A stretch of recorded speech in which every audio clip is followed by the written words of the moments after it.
Hello, I'm Ian Gascoigne, and I'm presenting a webinar for MBL entitled Contract Enforcement, Duress and Undue Influence, a bite-sized guide.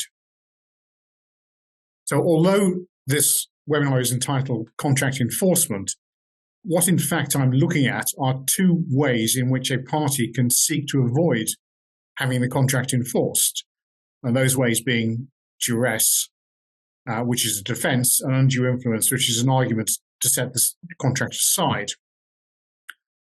They are distinct concepts, but they may overlap in some cases. Indeed, in some cases, they are run together, as we'll see. But before I look at those individual concepts, let me explain a little bit about parties' expectations in entering into contracts in the first place.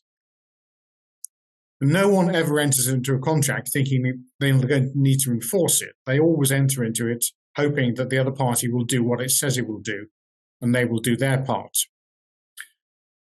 Of course, experience tells us that's not always the case, and at some point, one party will not do what it's supposed to do, or one side will argue that it's not doing what it should do, and therefore a dispute arises and the need to enforce the contract results.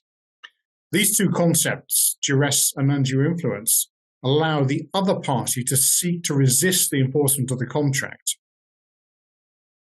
In a way, they are a contradiction of the idea, which is that parties enter contracts freely, which of course is our underpinning idea in contractual law. We know that more or less they have equal bargaining power, although sometimes they don't, when it's obvious. Where one party is much bigger or a monopoly provider than the other party, which is a much smaller or dependent customer. But the agreement isn't going to be set aside just because there's an imbalance in the bargaining power when the parties enter into the contract.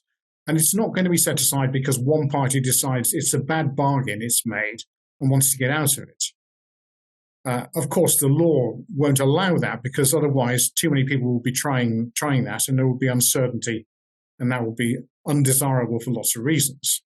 So the court has to have a means of enforcing contracts unless there's a very strong reason not to. And that strong reason is not that there was commercial pressure during the negotiation, because everyone expects negotiations prior to entering into a contract to be pressured situations.